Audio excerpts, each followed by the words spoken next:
Good morning, Lynn. Good morning, Annette. How are you? I'm fine. Did you have a nice weekend? I did. It was busy. It was really busy. A couple of open houses, and a lot of inquiries on a new listing we took. So that's good. That's right, you did get a new listing, but Mhm. I understand you also turned a listing down.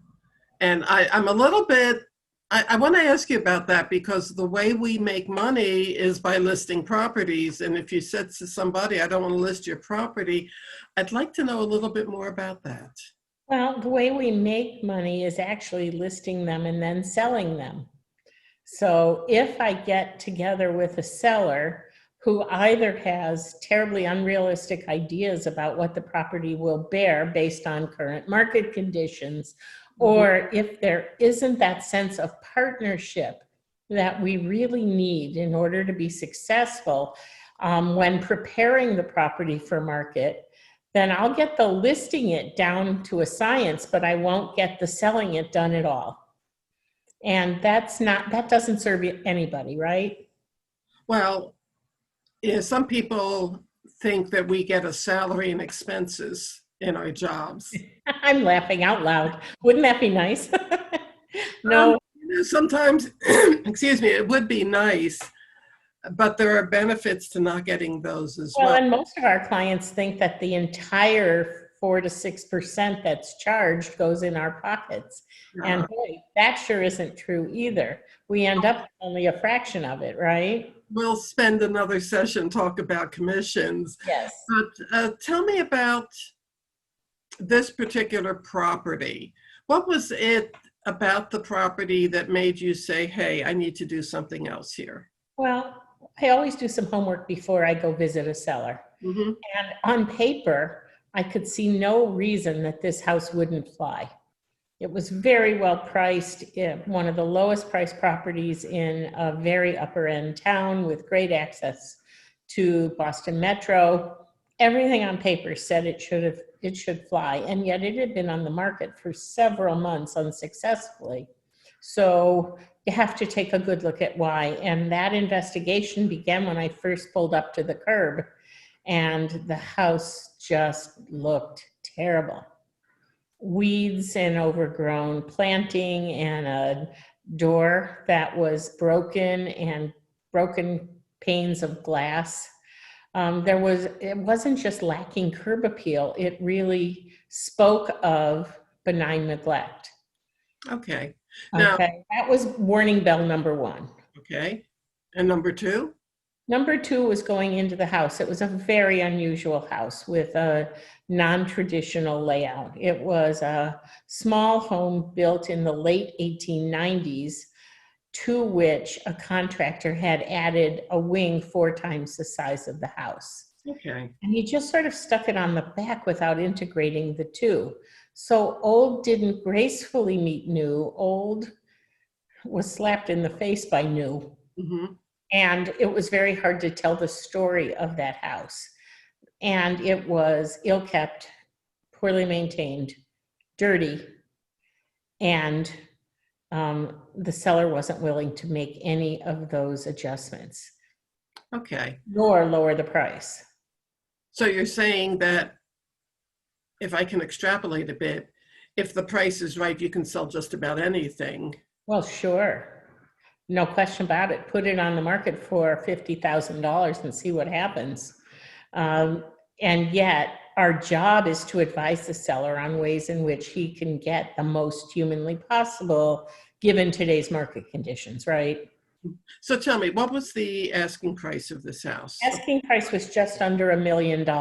And in this particular suburb of Boston, that's entry level. And how much money do you think it would have taken the owner to bring it up to a point where you would feel comfortable listing it? Somewhere between $10,000 and $20,000. Okay. So this is the type of calculus we're asking some buyers to some sellers to make. Right.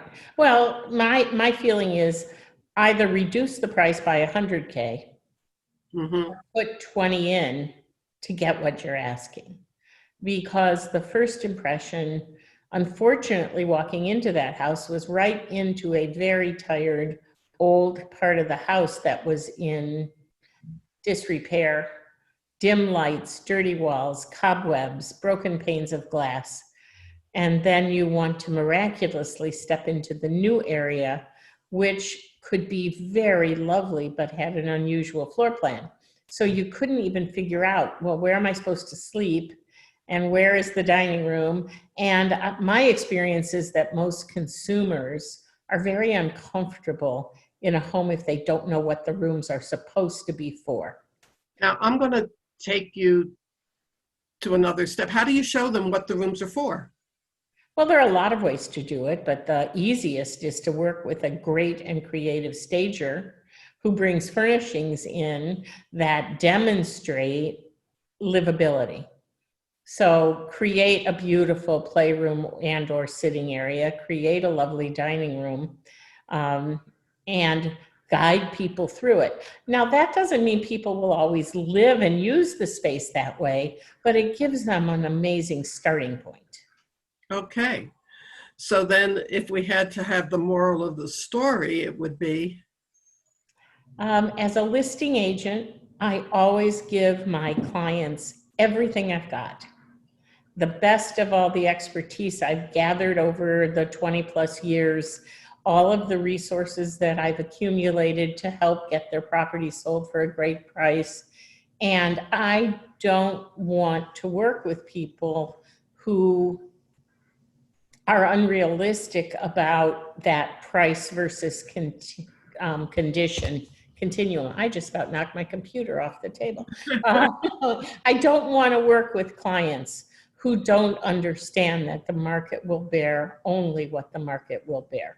In other words, keeping a property on the market for 6 months in bad condition and therefore overpriced isn't going to get it sold. And I want to sell houses. Well, that's the way you get paid. Right. You don't But sell you a know house. something, it's also the way we serve the people we care about. Mhm.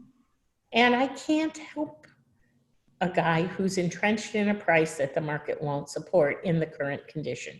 Won't change the price, won't change the condition, can't hire me.